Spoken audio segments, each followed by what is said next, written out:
On the evening of May 22, 2010, in Costa Mesa, California, Steve Herr was expecting his son Sam to stay at his house for the weekend, but as Friday came and went, Sam was nowhere to be found, and his phone was unusually turned off. Growing concerned, Steve decided to check on him the next afternoon and went to Sam's apartment, only to discover the lifeless body of a woman. Terrified by the scene, Steve called 911. There's a body in my son's apartment. There's a what? A body, a dead body. A dead body? Is it someone that you know, sir? I have no idea who she is. God, I don't know what's going on. Does your son know who it is? He's not here. Jesus, honey. Do you know where your son is?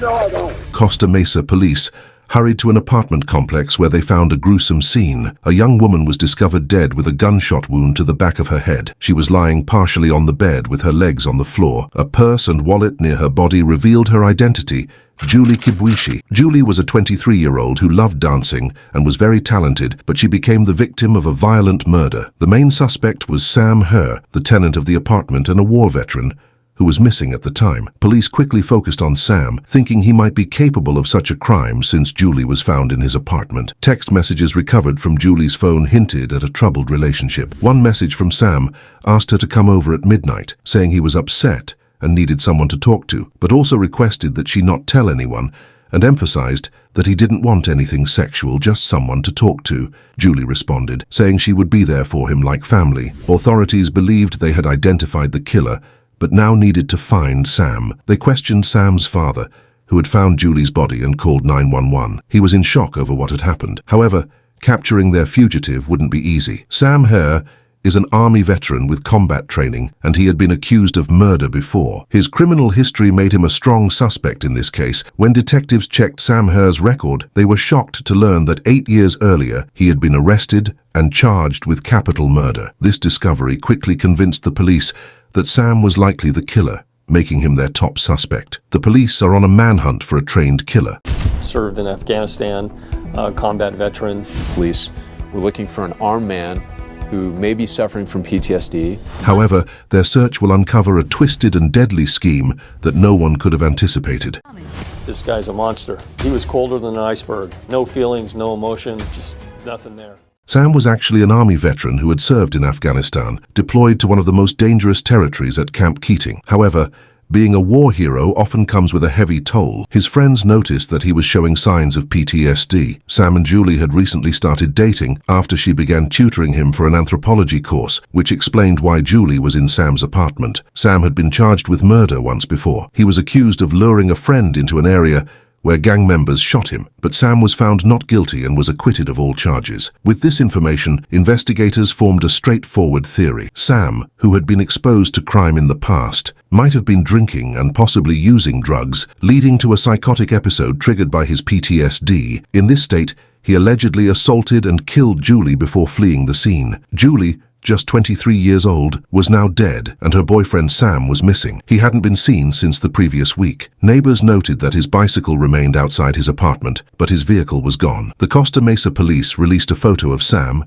and a description of his car, informing the public that he was potentially dangerous and urging them to call 911 with any information on his whereabouts. Sam remained missing for over a week. Meanwhile, the police continued to question everyone connected to Sam and Julie, including Dan Wozniak and Rachel Buffett, an engaged couple whose wedding invitation was found on Sam's kitchen countertop. Police knew that Sam had been with Dan just hours before Julie's murder, as they found messages on Julie's phone. Dan and Rachel both told the detectives the same story. On Friday, May 21st, Sam had arrived at their house with a man wearing a black hat. They had a brief conversation before Sam and his friend left. That was the extent of their story. The police were trying to track Sam's every move, focusing on his ATM transactions. There was account activity after Sam had gone missing, with cash being withdrawn from his account at an ATM 20 miles away in Long Beach. The police tracked this transaction to a specific ATM and managed to obtain footage from the exact time Sam's card was used. However, the person in the video wasn't Sam. It was a younger man, possibly a teenager. The card was used once again. Sam had just ordered a pizza using his card, and the delivery was headed to an address in Long Beach, California. SWAT teams quickly set up outside the house, ready to apprehend what they believed to be a violent and mentally unstable combat veteran. But when they knocked on the door, they were in for a surprise. It was answered by a 16-year-old boy named Wesley Fralick, not the dangerous fugitive they were expecting. Wesley, a nervous teenager, was immediately ruled out as a suspect in Julie Kibwishi's murder. In fact, he didn't even know Sam Herr. However, he did know Daniel Wozniak, who had given him the credit card. Wesley revealed that Dan had been there just a few hours earlier and had handed him $400. Wesley informed the investigators that Dan Wozniak had given him the card. Dan, who was Wesley's mentor in the acting business, told him that Sam was in trouble with a bail bondsman and needed help withdrawing money. Dan even provided Wesley with a folder outlining the legalities of the situation. Trusting Dan, Wesley agreed to assist. Wesley withdrew $400 at a time and delivered the cash to Dan, which explained the recent bank activity. With this new information, the focus quickly shifted to Dan as the prime suspect in both Julie's murder and Sam's disappearance. Danny Wozniak was a community theater actor who lived in Costa Mesa, right across from the college Julie attended. Engaged and struggling to hold down a steady job, he was a young man who spent much of his time in various community theater productions. He really loved doing these plays. He didn't want to work. He kept getting fired from job after job, and he wanted to maintain this lifestyle where he's got, pretty young fiance, they're about to get married. Daniel's fiancée is his acting partner, Rachel Buffett. Their wedding was less than 48 hours away, and by all accounts, Daniel was living the high life, including celebrating at his bachelor party in Huntington Beach. However, his world was about to come crashing down when homicide detectives arrived at the party with an arrest warrant. I immediately looked at Dan Wozniak. He made eye contact with me, and he immediately turned white. You could see the blood kind of draining from his face. I knew at that point there was more to him than he either knew where Sam was at, he was hiding Sam, helped Sam flee, or he had more involvement in this than he was letting on. The police apprehend Wozniak and bring him back to Costa Mesa Police Headquarters. Go ahead and have a seat. Yes, sir. I need to start from the beginning. Yeah. Friday morning, I woke up and got a call from Sam in the morning who said, "How serious are you about this?" And at the time, I was looking for a little bit of money, so I said, "Very serious. Can't work." She said, "Okay, what do we need to make it happen?" There, Daniel denies any involvement in Julie's murder. He claims that the only crime he was involved in was a credit card scam he had devised with Sam. According to Daniel, the scheme involved using the credit card and giving it to Wesley, who would withdraw money from Sam's account. Sam would then report the theft. However, before Daniel could benefit from the scam, he says Sam made a startling confession. I got a knock on my door. I want to say it was about 8:30 in the morning. Opened the door, it was Sam. He's like, "There's a dead body in my apartment." He's like, "Okay." Basically, as soon as you left me, I started doing some drugs and drinking heavily because I was very depressed about my family. I said, "What did you do?" He's like, "I got a gun." He asked for sex. He was pretty up. He said no, and then he just shot her twice in the head. Daniel claims that after Sam's confession, he dropped him off at a local shopping center and never saw him again. However, the police believe Daniel might be covering for Sam, so they intensify their interrogation and demand a DNA sample. What we're going to do is, this is a swab. I'm going to get a swab for to eliminate you. Should we take a second here? Oh, eliminate me? Yeah, eliminate you from any issues. So basically, just open your mouth for me.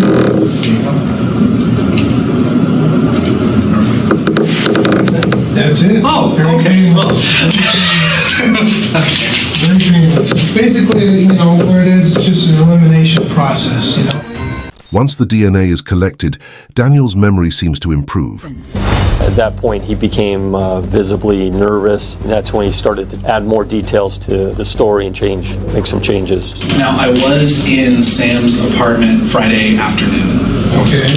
And I know I did use the bathroom. You did use the bathroom? I used the bathroom, and I went, I'm not sure if I went out on the patio or not. Most of the time I do, but that day I don't know if I did or not. Okay. Detectives are starting to sense that Daniel is worried his DNA might be found in Sam's apartment. I think you know a little more about this thing than you're divulging to us. No, I don't. I think there's a whole lot more. There may be, but please question me, and any gaps that I want to fill, absolutely. As far as your participation in this thing. As far as my participation? Yeah.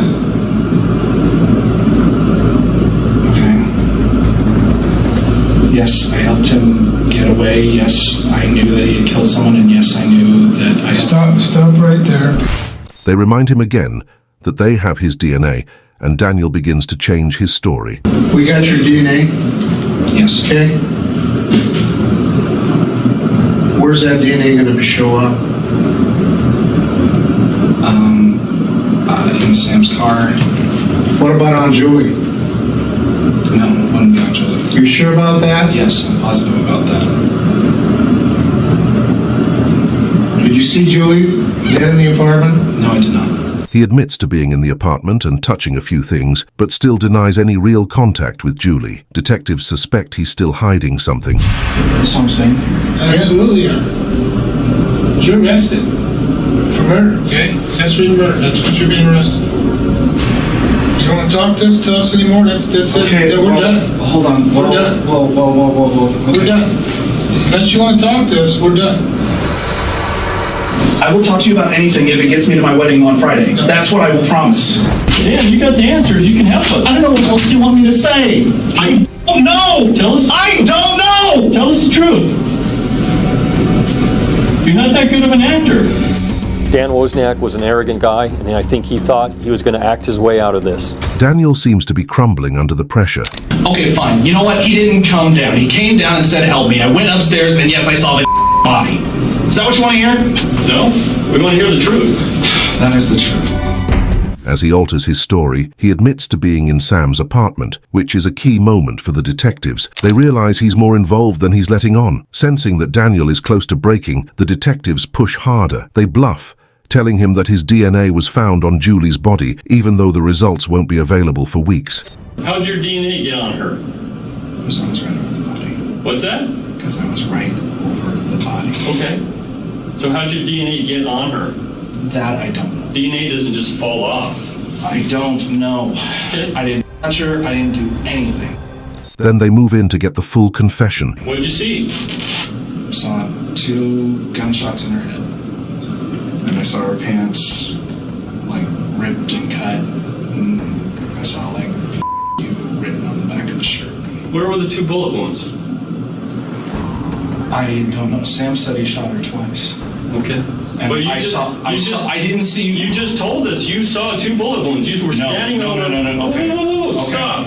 Okay. How did your DNA get on? I was standing over the body. I saw 2 bullet wounds to her head.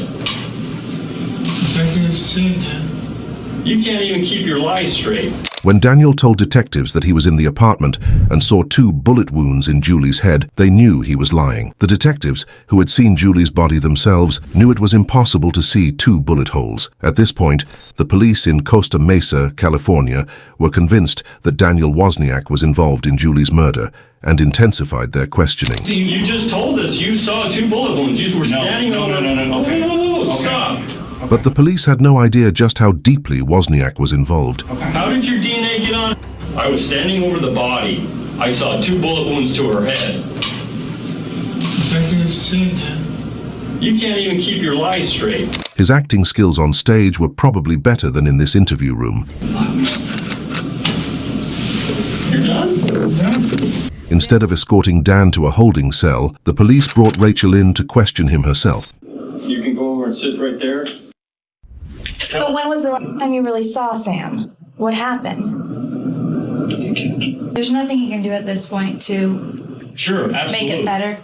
Absolutely. He can be truthful with us, and truthful with you, and truthful with everyone. When that didn't lead to any breakthroughs, they decided to separate them and question Rachel on her own. She explained that Dan had borrowed money from loan sharks to pay their rent and was in danger if he didn't pay them back. On the day the payment was due, Sam stopped by in the morning and the two went for a drive. Dan later returned alone with $400. He told me the people were going to come break his legs, and he was scared out of his mind. He came down to the apartment because he was going to give Dan a ride. He had $400 somehow on Friday. After the interview, Rachel was free to go, and Dan was taken back to a holding cell. While behind bars, Daniel called his fiancée, Rachel Buffett. During the call, Rachel mentioned that she had just spoken with his brother, Tim, who had evidence related to the murder, though she didn't know what it was. The police recorded the conversation.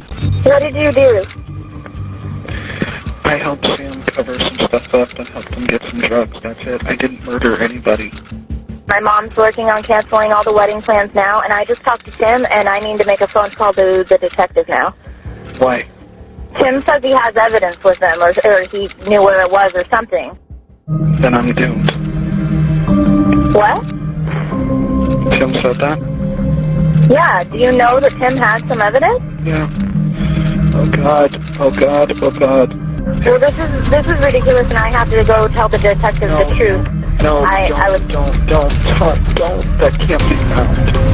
It was clear that Dan was panicked. One of the rare moments he showed real emotion, fearing he would be caught. Meanwhile, Rachel remained calm, cool and collected, even though she was out on bail for an accessory to murder charge. Now Rachel has to choose between her fiancé or her freedom.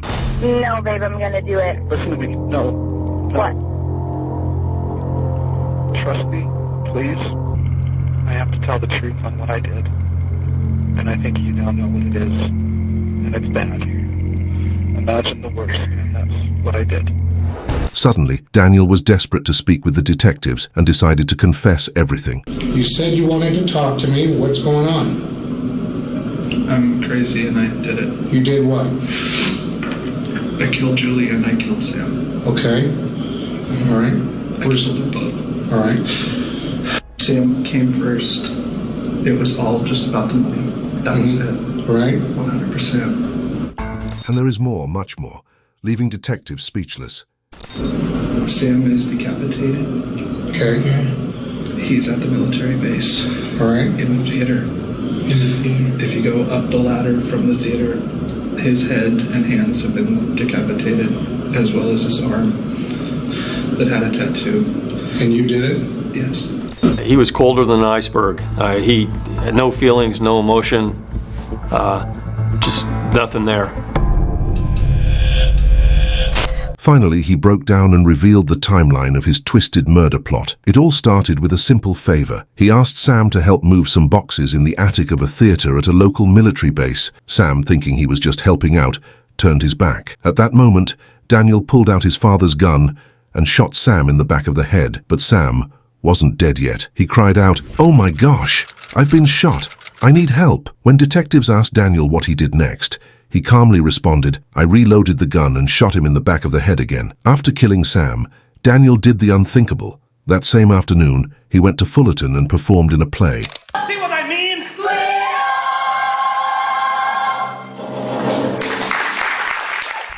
Later that evening, Daniel lured Julie to Sam's apartment by sending texts from Sam's phone. Once she was inside, he snuck up and shot her in the back of the head. Then, he staged the crime scene to frame Sam for her murder. The next morning, in an act of pure evil, Daniel returned to the military base. There, he cut off Sam's head and hands and disposed of them in a park. Despite committing these horrific crimes, Daniel returned to the theater where he performed on stage, singing and dancing as if nothing had happened.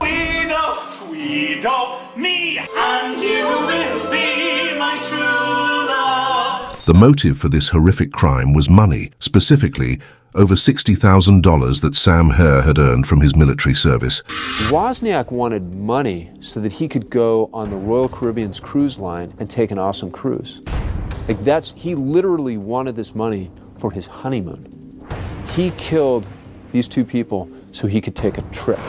Before Daniel could take his honeymoon, he needed to get away with double murder. He thought he could deliver the performance of a lifetime by convincing the world that Sam had killed Julie and then vanished. Daniel believed he had fooled everyone. However, seasoned detectives cracked the case in less than a week, securing a full confession and damning evidence thanks to Daniel's brother. Tim is not a real sophisticated guy, and he just had these instructions to get rid of this stuff, and instead what he did is he threw the backpack over a fence at his parents' house.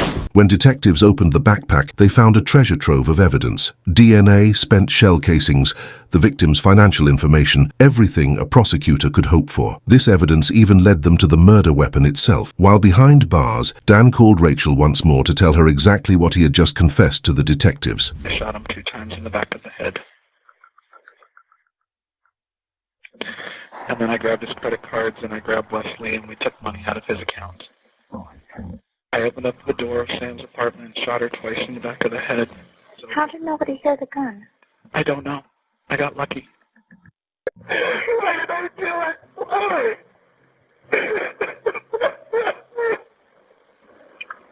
I love you, baby. You are so insane and so stupid.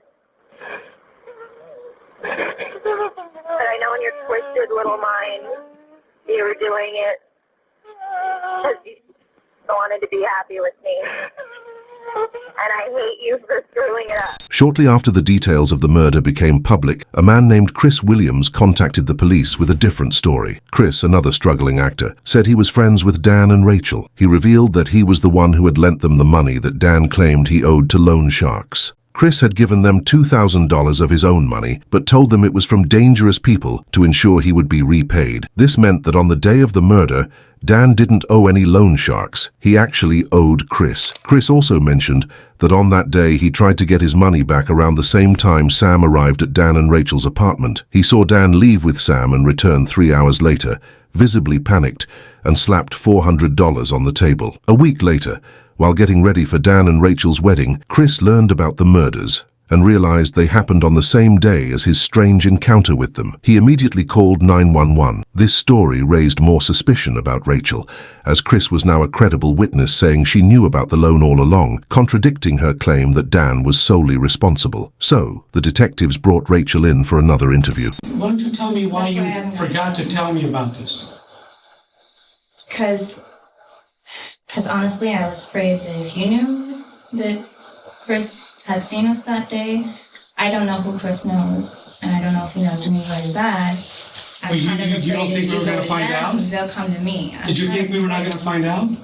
I guess not. I don't know. I'm a little bit afraid. Well, I can tell you. The detectives didn't believe Rachel, so they had her use a voice stress analyzer, a lie detection device designed to measure stress levels in response to questions. According to the National Institute of Justice, these devices have about a 50% chance of detecting deception. However, they also note that knowing their responses could be proven false might discourage people from lying.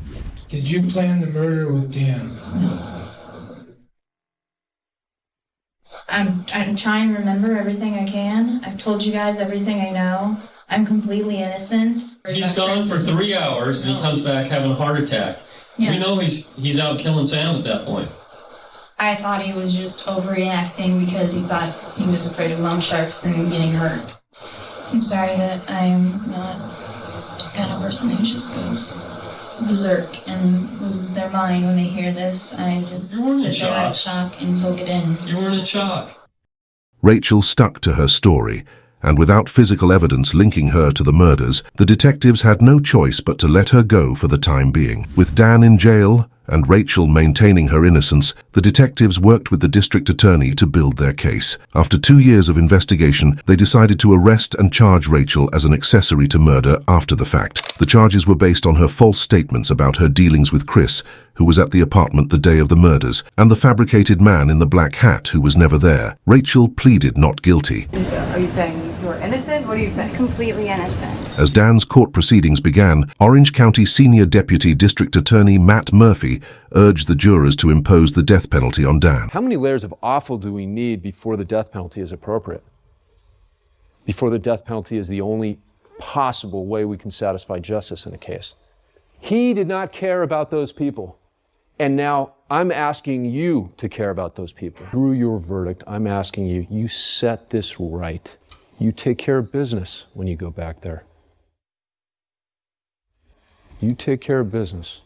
In response to the prosecution, Dan's defense team argued that Rachel had manipulated him into committing these horrific acts and that he should not receive the death penalty. However, on January 11, 2016, after less than an hour of deliberation, the jury recommended the death penalty for 32-year-old Daniel Patrick Wozniak. We, the jury, find the defendant, Daniel Patrick Wozniak, guilty of the crime of murder in the first degree. It is the order of this court that you shall suffer the death penalty. Sam's dad and Julie's mother took the stand to address the murderer of their children. They expressed their pain and anger, speaking directly to Dan about the loss and suffering his actions had caused. You, Dan, are a coward and a poster boy for the need of the effective death penalty in California. My only regret that in this state won't let me kill this coward myself. Thank you.